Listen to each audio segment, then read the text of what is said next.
Moreto. I'm over here at the wing. So I'm going to go over MCTP 3 Tech 40A, customer support for chapter 3, yeah? Real quick. So let's go to the next slide. Here we go. So it's going to be a quick breakdown. I'm going to tell you guys what I've noticed on tests. Maybe some of you have noticed other things. That'd be great. If you guys want to bring them up, that'd be awesome. So Marine Corps Forces, yeah, Marine Corps Forces or MAR4. Okay, so it's going to break down MAR4 then MEF, right? So MAR4 commanders are responsible for coordinating and integrating HSS within the area of operations. So nothing really here on this page right here that I've seen on test besides remember what MAR4 is, right? You can go next slide. So next slide is going to be, there we go. Marine Expeditionary Forces, again, know what Marine Expeditionary Forces is, or the MEF, okay? So the difference here, and I have seen this on the test right here, where it tells you the difference between the two. MAR4 deals with matters more on the operational level of war, whereas the MEF deals with the tactical level of war. So, all right, so that I have seen on the test a couple times, actually.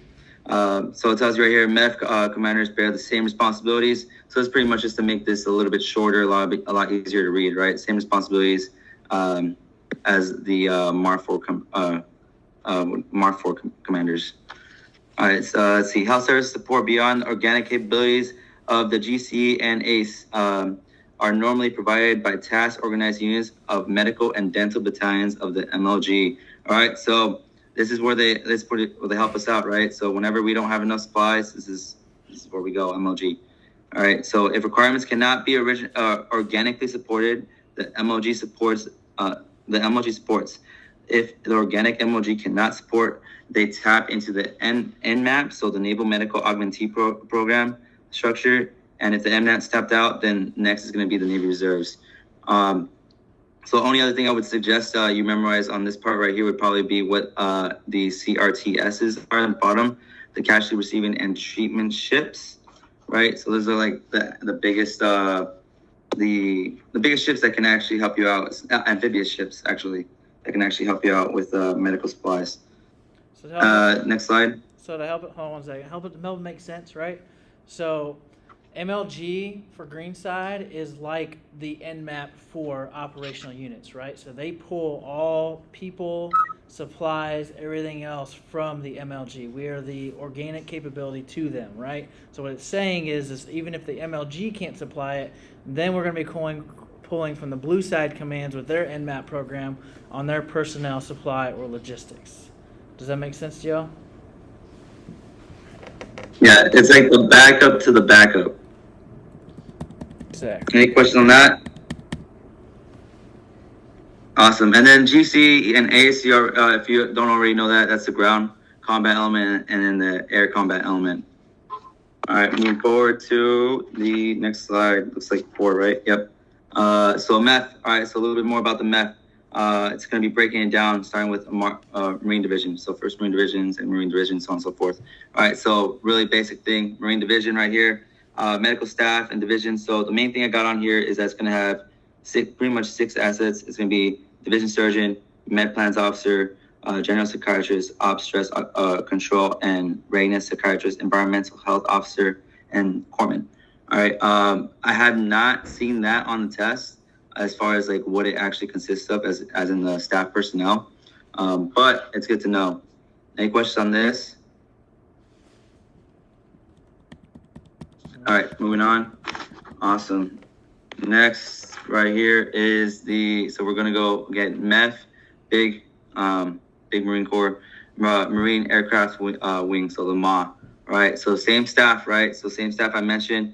The additional thing would be that it's probably gonna have a flight surgeon. So same med staff, same planning, but focus more so on ACE activities, comprised of MAGs, so Marine Air Groups, and squadrons, right?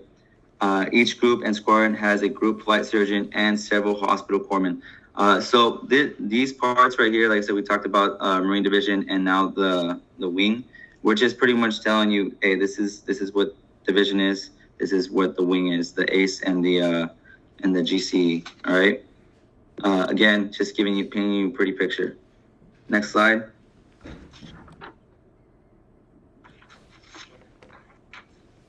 All right, so now MLG, this is going to be where it's going to start showing you exactly what this chapter is about. So MLG, Dental Battalion, Battalion. MLG provides field dental services to the MEF, all right, and advises the commander on dental issues. Let's see, by attaching tasks, organized dental sections and detachments to HHS units of the MAGTF. All right, so next bullet will say, in the operational environment, the dental battalion's primary mission is to provide dental health maintenance with a focus on emergency care. So this is also why it's important when you're like deploying to make sure that everyone's a class of 1 or class 2, because you have like minimal capabilities, so you don't want to have to worry about class 3s or class 4s. All right, they end up being a really big issue really quick. I'm no dental tech, but I've had to help them out a couple of times. Any questions on this right here? So when I was talking about here, it says MLG has the majority of the MEF's medical capabilities. So as mentioned before, right, is they have their own organic corpsmen that are assigned to these operational units with the division and everything else. But when they need more bodies and more medical supplies, they are pulling that from MLG. Does that make sense to y'all? Okay. All right. Moving on to MLG. So next is going to be MLG. I think it's slide 8, right? Because we did this one. Oh, you did dental battalion already? Yep. Mm-hmm. Okay. There we go. All right. Next, so MLG, right? So Medlog, right? Or Medical Logistics Company, Medlog Co. All right. So right here, this is also known as our supply depot. So kind of like H1 just said right here. This is where we get all our supply as well. Like if we need it, we pull from here. Medical supplies and equipment, class 8. All right. I'm not too great with Roman numerals, but it might be nice to know this one. Yeah, class 8. For MEF are managed through the Medical Logistics Company. All right, Medlaco. Medlaco, it also on here says maintains medical equipment, maintains centralized acquisition, storing, and stock rotation, and constructs medical supply sets. So AMALs and ADOLs.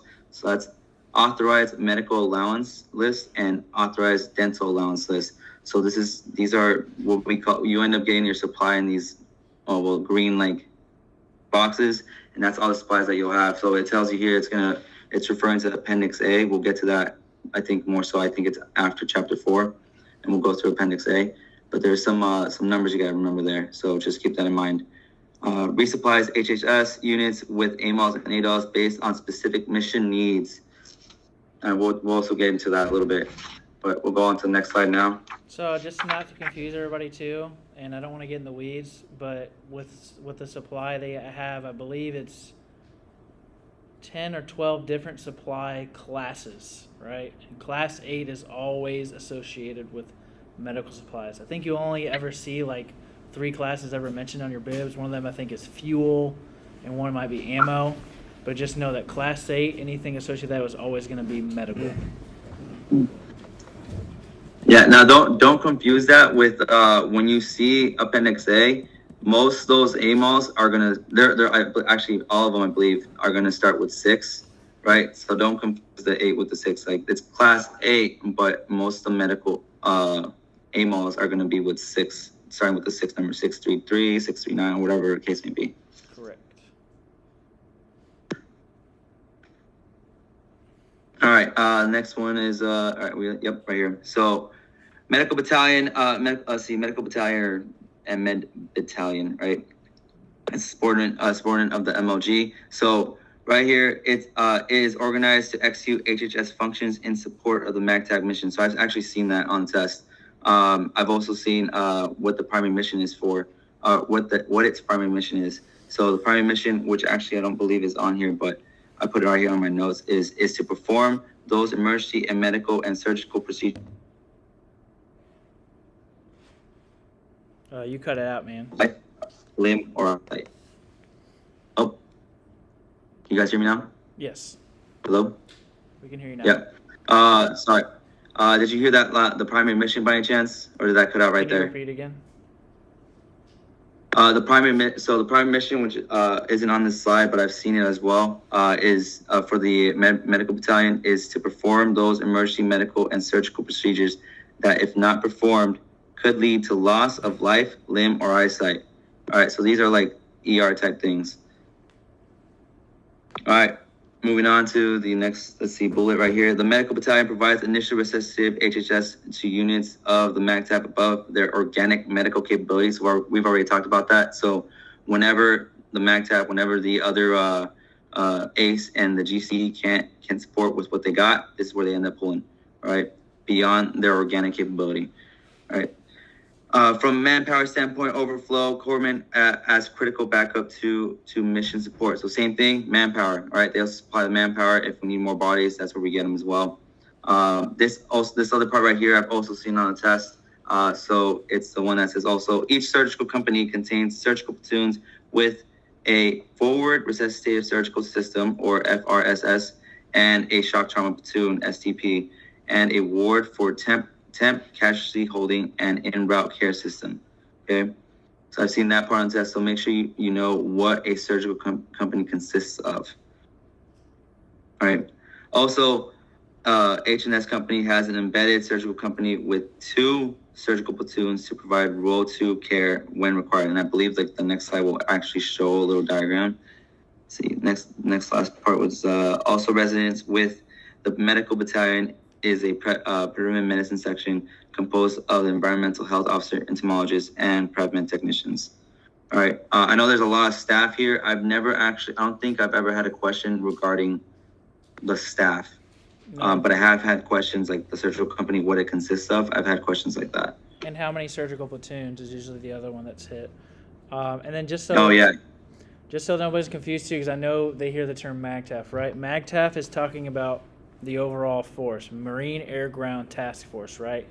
Then it gets broken down within the MAGTF is your MEF, your MEB, your MU, and then what goes on within the MEF, what goes on with the MEB, and what goes on with the MU. So the MAGTF is the overarching term for the force as a whole.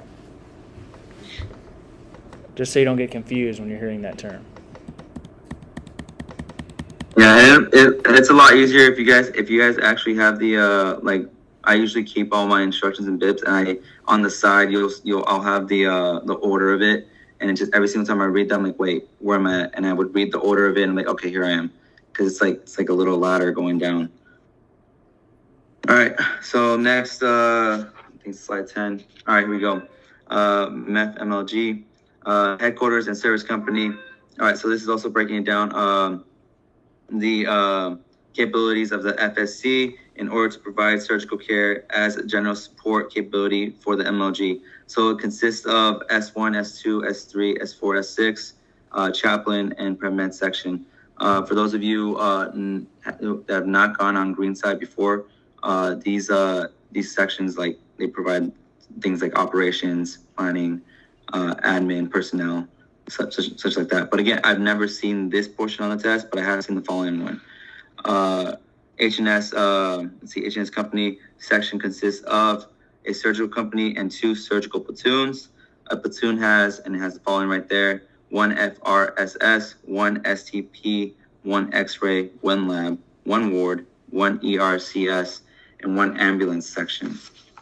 So I will say these S shops, I know it's going to sound weird, but it actually helps you out with those M responsibilities in the BUMED organization, because the S4 is logistics and your M46 is your logistics officer up at BUMED, and then your S6 is resource management, and your, I think it's like M46, or so that 6 is included in there, is also dealing with that same type of thing. So resource management and supply is all the equipment at the same time. So it kind of falls in line with those same exact codes. Oh yeah, that's nice. Yeah, I catch that. Yeah, like I said, that last part, really important to know what a platoon has. All right, and then the next, I think it's the next slide, we'll actually break down what the platoon actually no, it doesn't. It has the headquarters and service company structure, and it has the surgical company structure. But make sure you do know within the platoons, like it'll tell you right there on the right hand side of that surgical platoon. There's 4 of them, and it'll tell you right there: 1 FRSS, 1 STP, 1 X-ray, 1 lab, 1 ward, 1 ERCS, and then 1 ambulance section. And really, I mean, it looks like a lot, but really all you have to do is memorize one of them all the way down, and just know that there's 4 of those for headquarters section. So So there's 2 surgical companies, but 4 surgical platoons. You got to know your sizes too, so don't get that confused because it said 2 surgical companies for the H&S, which are then broken down into the platoons. Does that make sense to y'all? Yep. But you don't need to know the 4 number. The one that's annotated on this slide, I'll go back up here, is it has 2 surgical platoons. Just know that they're just showing you how it gets broken down on the chart. Kind of get that out of your mind. Just know there's 2 surgical platoons for an H&S company. Did you say that there was a morgue as well? Is there a morgue? H1? You said a ward. I don't. Ward. So, No, not that I believe it. No, not that I see. Mm-mm. So it's within each of those areas. So your first MEF would have, with their H&S company, would have 2 surgical platoons. Your second MEF within their H&S would have 2 surgical platoons. Which we'll break that down too if you want, just so you understand how the MEFs work and how it's all separated. It's kind of like those regions that we keep talking about. PrevMed has their regions. The combatant commanders have their regions. Yep. All right. All right. So this one right here, this slide I've actually seen on test as well. So STPs or shock trauma platoons, we were talking about it a little bit earlier. It's going to break down what it actually is, right? Shock trauma platoon is the most mobile medical support platoon of the medical battalion. All right. I've seen that a couple of times on the test, right? So they'll ask you, like, what is the most mobile medical support platoon of the medical battalion? Or it won't even say of the medical battalion. What's the most mobile medical, right? It's going to be the STP. All right. It also explains a little bit more. It can serve as a battalion evacuation station, reinforce a battalion aid station or BAS when a casualty rate exceeds that of an organic BAS. Operate as an intermediate casualty collecting and clearing point between forward medical elements and the surgical company, or serve as a forward element of the FRSS surgical company, preparing to relocate. So I would actually know what it does as well, because I have seen questions regarding, like, okay, which one of these can provide this, right? So what I would actually know exactly what that is right there. All right. So to make it next, make sense, oh yeah, go ahead. So to make it make sense, right? So we're gonna kind of put it in the area of operations, right? First thing, you have you on the scene as the corpsman, right? Say you get them off of the X, see you've done your assessment, right? You've done the tactical field care. Now, if they need anything within that, they would then push them to the shock trauma platoon, with them, which will be providing the care there, right? Now, if they're in that shock trauma platoon and they need any more surgery or anything else that is more extensive, then they're going to be pushed them to that FRIS, right? Now, at that FRIS, if they need more capabilities, then they're going to the next role facility, right? So that is how it goes there, is we have these mobile units that move with us so that we have something en route between the point of injury to the BAS on keeping that patient stable and having those capabilities out there. Sorry to cut you off, man. No, you're good. You're good. Anything to help you understand a lot better, that's great. Do you want to move to the Do you have any next questions on slide? this? All right, so moving on to the surgical company. Surgical company supports regimental size operations and receives casualties from units or individuals, providing first response role 1 medical treatment. All right, so, and then forward resuscitative surgical systems. Again, this is something I've seen on tests. I've actually even marked it. It's page 10 of this chapter 3. All right. Again, forward resuscitative surgical systems, know that it's the FRSS, and one of the smallest units for provision of surgical care to combat casualties. The following personnel comprise of, and then know that part. So 2 surgeons, 1 anesthesiologist, 1 IAC, 1 A404 L3 alpha, and 2 OR techs. Hey, since you have that guidance or instruction right in front of you, does that one mention the 48 hours without resupply? Let me see. Without you're talking 48 hours, like how long it's supposed to be lasting for? Correct. Let's see, patient capability. Yes, It says 4 hours. The patient holding capability of the FRSS is no more than 4 hours. And then it says, without resupply, the core package can perform approximately 18 salvage surgical procedures or 20 trauma resuscitations over a period of 48 hours before requiring resupply and relief of personnel. So that's actually how, like, I've started twice on this. I've had this instruction for like the longest, and like I just star them every single time I see it. So to And there's 3 clarify, stars with 4 hours of operation and then the 48 hours without resupply. I was trying to remember how to differentiate the two. Because you mentioned 4 hours and 48 hours. I know it's 48 hours without resupply, but what was the 4 hours indicated for again? So that's for holding the patient. So like stabilizing the patient before you have to evacuate. So the patient holding capability of the FRSS is no more than 4 hours. It is supported by the STP or the BAS for initial triage, communication, security, and patient movement. When stabilized patient needs evacuation, the FRSS requires an en route care team to support movement to higher taxonomy of care. So 4 hours is like your window to get them out of there. Holding From what I'm understanding. 4 hours. With the resupply is 48 hours. Without resupply, the core package can perform approximately. This is more so saying what they're supplied with prior to getting resupplied. Without resupply, the core packages can perform approximately 18 salvage surgical procedures, so big procedures, 20 trauma resuscitations over a period of 48 hours before requiring resupply and relief of personnel. So I don't believe it's on this instruction, but it does, on one of the instructions I used to read, it would say like how long you are allowed to pretty much operate or be in like the medical environment, like actually like operating on someone or whatnot, before you actually need to rest, because at some point you'll make mistakes. You'll be sleep deprived, you'll be tired, exhausted, so you need to be able to rotate. So this actually says within 48 hours before requiring resupply and relief of personnel. Correct. I know it's in the FMF book. I just couldn't remember what other chapter it was in. And I was like, I remember which one I saw it in, but yeah, that let's see. Yep. So that one right there, if you guys want to look at it, if you have the instruction with you, that's on page 3, tag 10. All right.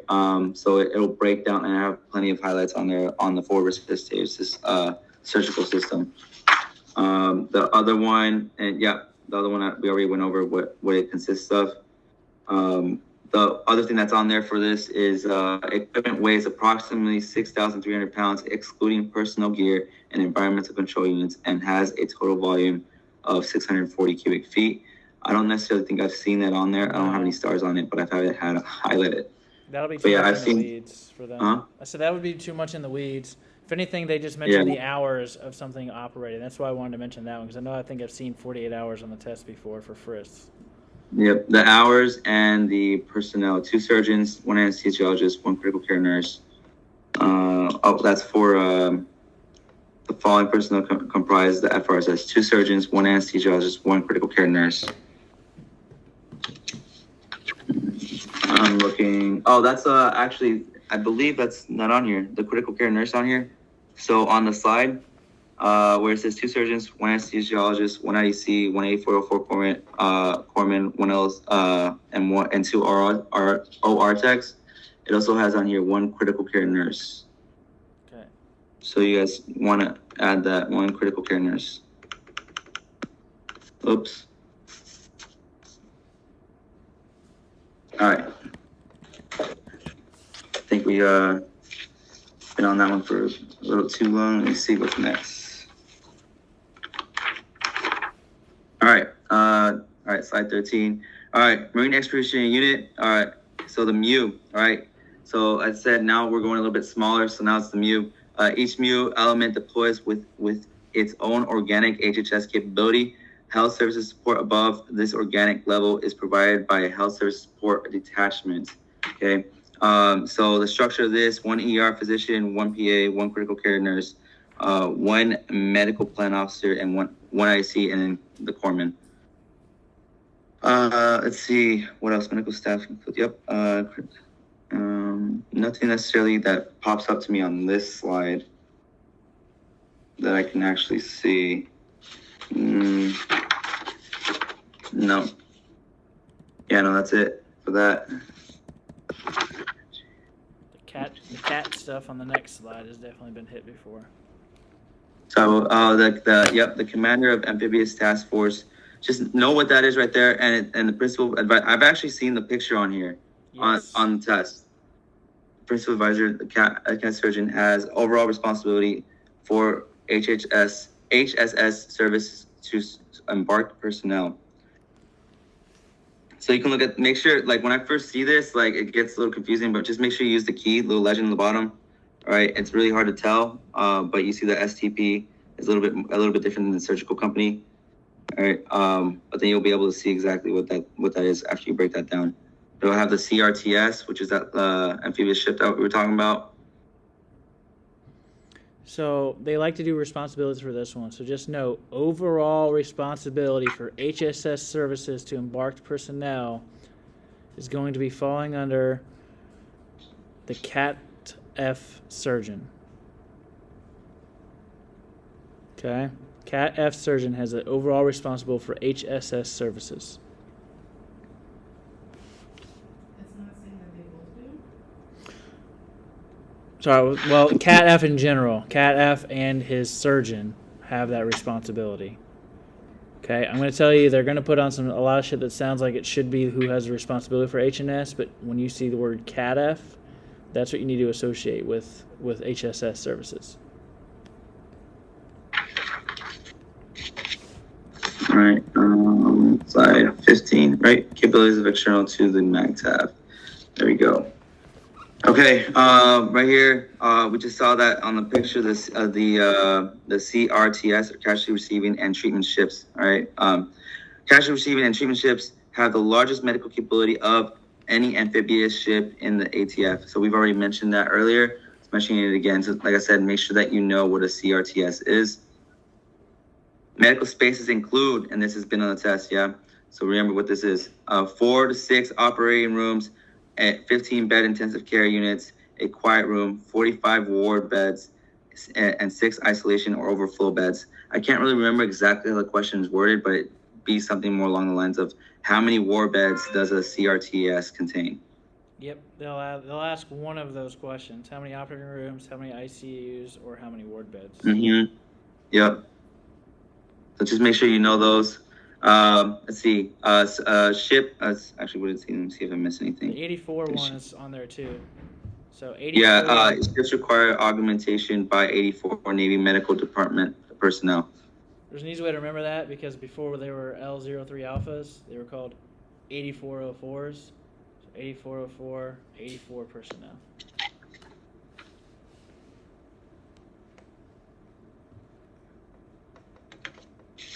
Now, next, the last part right there, ships suitable for CTRs are the amphibious assault ships. So the LHD and the LHA. So those are your amphibious ships. All right, LHDs and LHAs. I'm not sure if I've seen that on the test, but if you're a green side, you probably know that you should know the difference between on the amphibious ships, LHDs and LHAs. So I did want to say something so it helps you make sense on when you see it on another instruction. So you have your NMAP instruction where it goes by orders of precedence of where they're pulling people from. This is the reason why CRTS, I believe, is like the second or third priority on that list because it is the largest medical capability of any amphibious ship. So I think they have like Marine Corps Forces, and then I think CRTS might be like priority 2 if I'm not mistaken.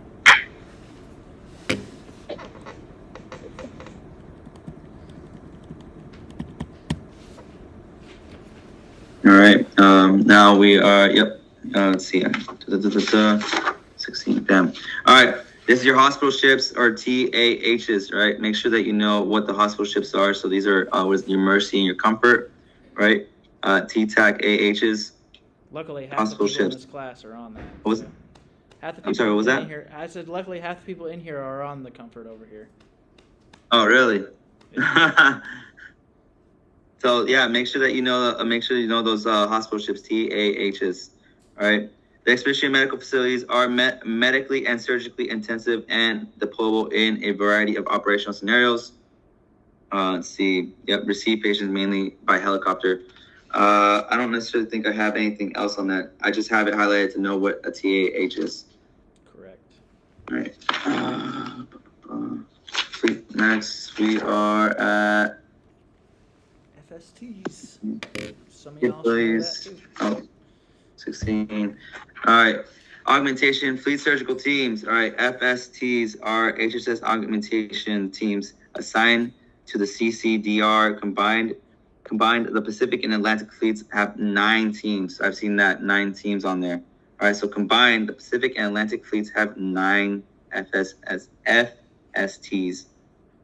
Which goes back to what we mentioned earlier. There's 9 combatant commanders for that exact reason. Each of those FSTs are answering to each of those combatant commanders of that region.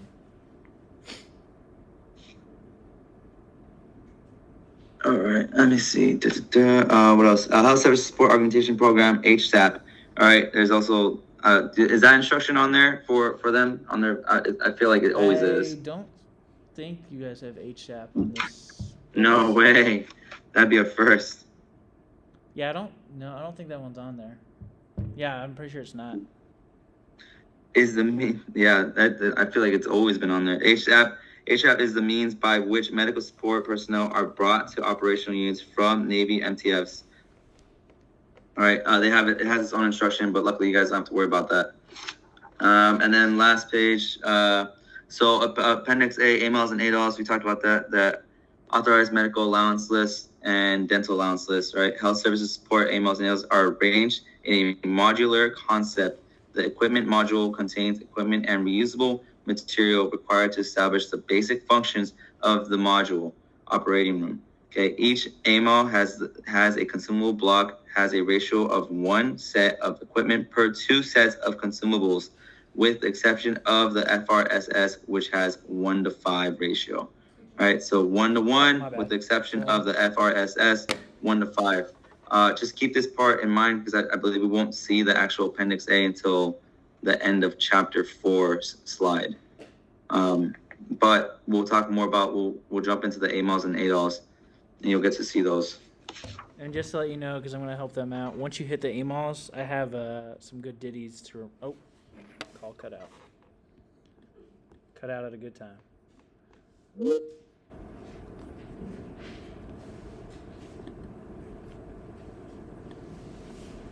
I was waiting for that to happen. I'm glad it happened there. Is this the last topic? Just the last slide for this one. We still have, I believe, 3 more chapters on this manual.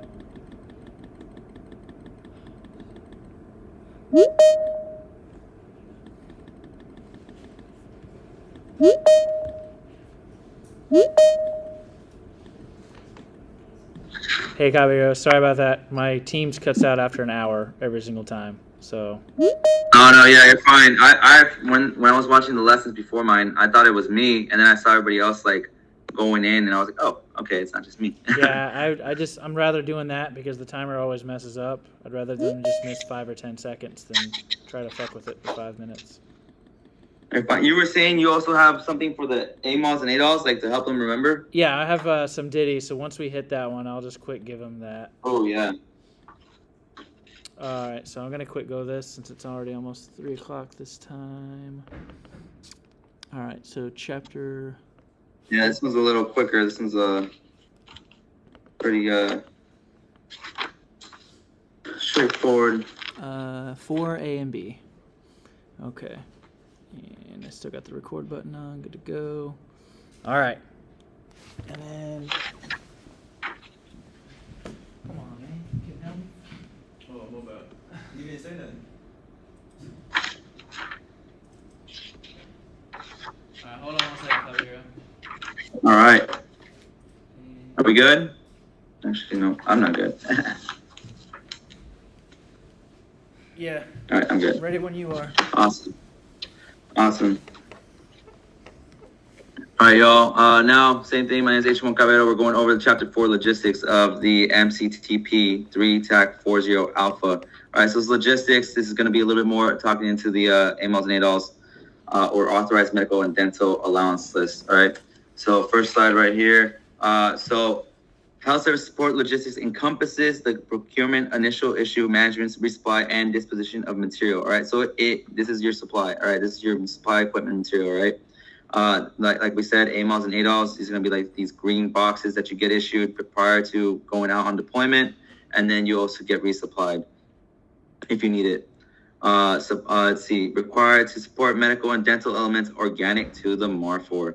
Okay, allowance and source of logistics. The total table of equipment and AMOs and ADOs are designed to support a MEF organic in the estimated worst case scenario. So this has been on the test. So the worst case scenario, make sure you know that the MEF is 60 days, right? The MEB or Marine Expeditionary Brigade is going to be 30 days, all right? So that's 30 days for both Marine Time Prepositioning Force and for the brigade, right? So I just say MEB 30 days, and then the next one you need to know is the MU is going to be 15 days supply.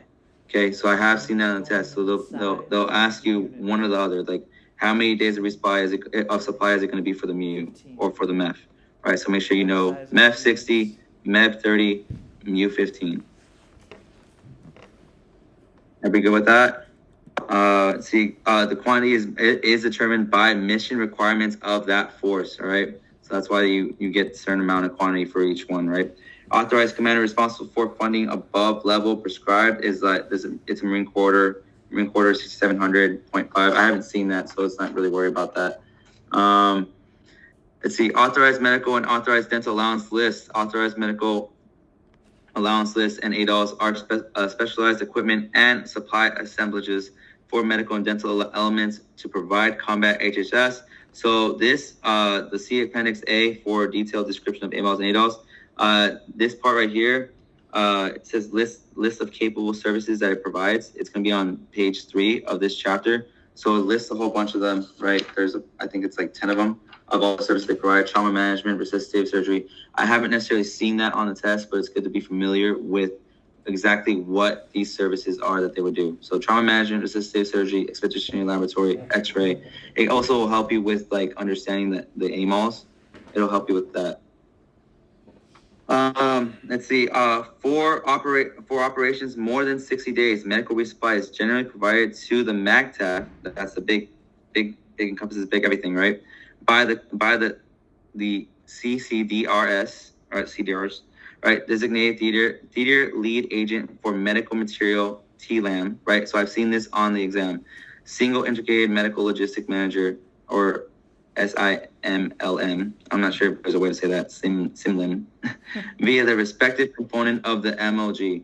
All right. So if you go back to the last slide where it showed like, oh, it's going to be 60-day supply, right? Once you're out of that 60-day supply, this is how you would get more. All right. For operations for more than 60 days, medical resupply is generally provided to the MACTAF via this. All right. So this goes back to what we talked about in the first PowerPoint with operations, right?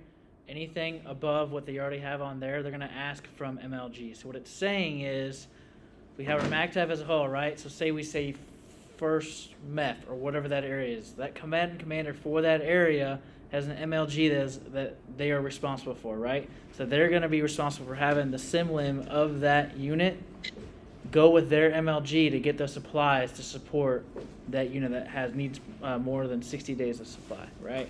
Anything above it, they're asking basically MLG to give them more organic components. All right, and then let's see. The SIMLIM is designated by the CCDR, and the TIMLIM, right, is designated by the SIMLIM. The Army has been tasked by the DoD as the SIMLIM for peacetime ops. So just remember that if you ever see anything having to do with Army or peacetime ops, all right, they go hand in hand. All right, in Europe, Pacific, Korean, and Middle Eastern theaters.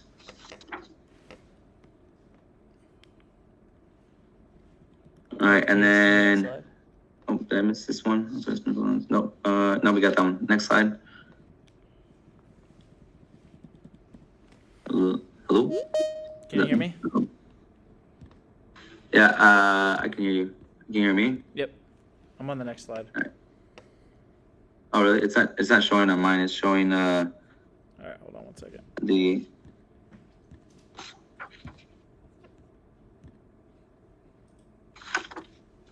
Let me know if it shows up now. Let's see. Yep, there you go. Teams is just All a right, we're bitch. Yeah, I mean, before, I don't know, this is a lot better. People can see it in the East Coast and West Coast. This is 10 times better than before. So we're moving up. We're moving somewhere. All right. So right here. So individual health services support equipment. All right. So each one of these. So this is page 5 of chapter 4. Right. So this is gonna start bringing down a little bit of everything. Hospital corpsmen assigned to combat support units of the MAGTF are assigned a complete corpsman assault pack as part of the field gear. All right, so every single time you go any sort of unit on the green side area, you're supposed to be assigned a corpsman assault pack. All right. So what's not on here is just a note. It's more so for your knowledge. I don't believe I've seen it on the test, but it's just nice to know because you'll probably be dealing with this. So corpsman's parent unit supply section is responsible for ensuring that the contents of the cap or the corpsman assault pack are maintained in good condition and the meds have not exceeded their shelf life. All right. So for a lot of the corpsmen that end up getting those meds, I mainly mentioned this is just make sure that you have expiration dates on there. All right. Don't be using the same meds you had in your last command. If like they're all beat up and whatnot. So just make sure you know that. All right, routine resupply. Health service support personnel needing resupply forward requisitions to their unit's supply section. All right, so this routine resupply, right?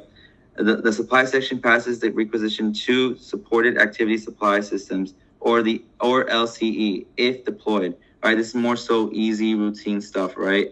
Nothing, not like the bottom one where we're about to talk about combat resupply. All right, combat resupply. Resupply is accomplished by normal line item requisition from the supporting LCE. When stockpiles of MAGTF Class A are expended, Class A is obtained through the designated SINLIM provider. All right.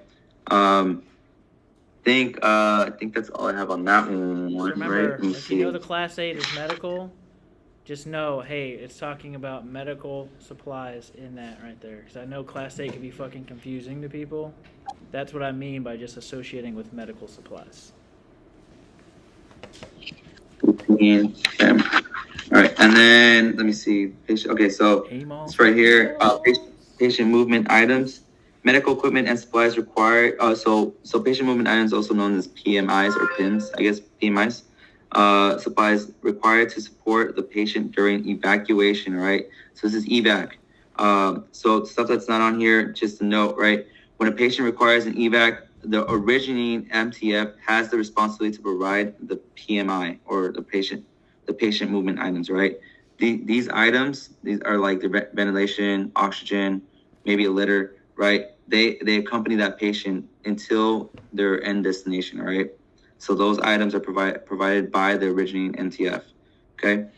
And then other than that, that's the end of that one. But there's still a little bit more to talk about the disposal of materials.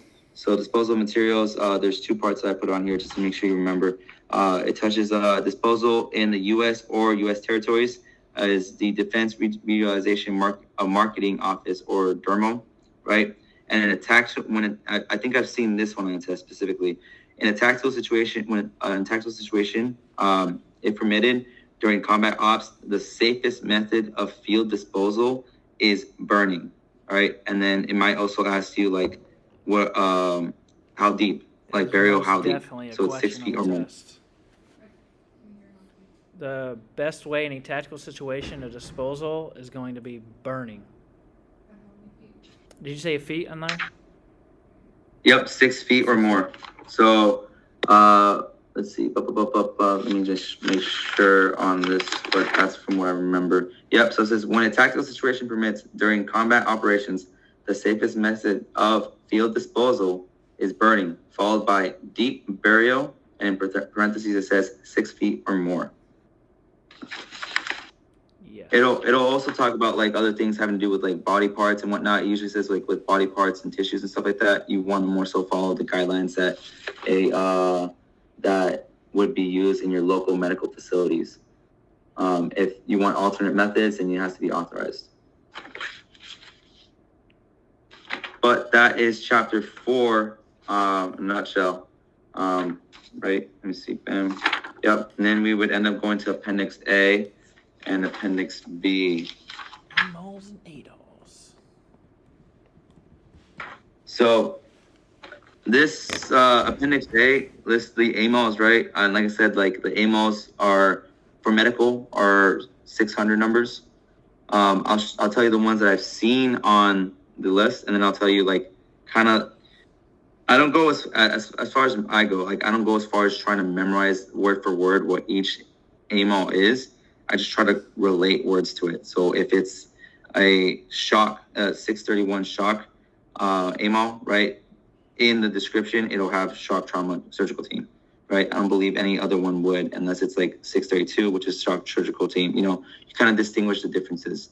There is two FRSSs as well that you gotta distinguish the differences in. There's a 645 FRSS and a 646. You can go to the next slide so you can see it. I believe it's the next slide. Yeah. Yeah. And then when you're done, I'll give them the ditty for it. Yeah. Did you go to the next slide or did it freeze? Because it's still showing It's the. going to the next slide. Do you see it? No, it's still on the logistics one. What about now? Let's see. Black screen.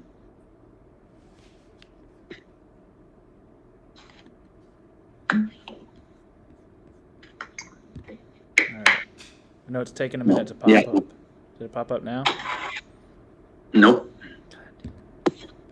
Now we just got a black screen. I'm not. Is it just me, or is anyone else seeing this? It's probably Anyone else online? Teams is sometimes a pain in the ass.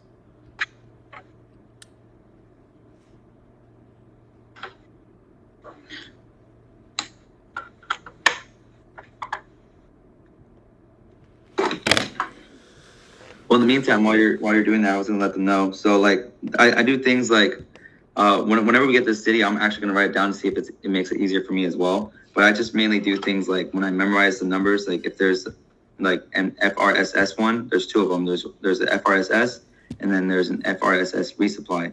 The FRSS is 645, and right after is the 646, right? FRSS resupply, right? So I really just memorize it, like as far as like if I ever see FRSS and like whatever it consists of, like the FRSS, like what it has is shorter than the FRSS resupply. So I just do little things like that to help me out. Not 100% foolproof. So like I said, whatever this ditty is something that I would end up also writing down to see if it'll help me out. Because most of the time I would just remember the number and the actual name to it. But I have seen where on the question it'll give you more so which AMOL does, and it'll give you like the description of it instead of like anything else. All right. Can you see anything now? Not me. I still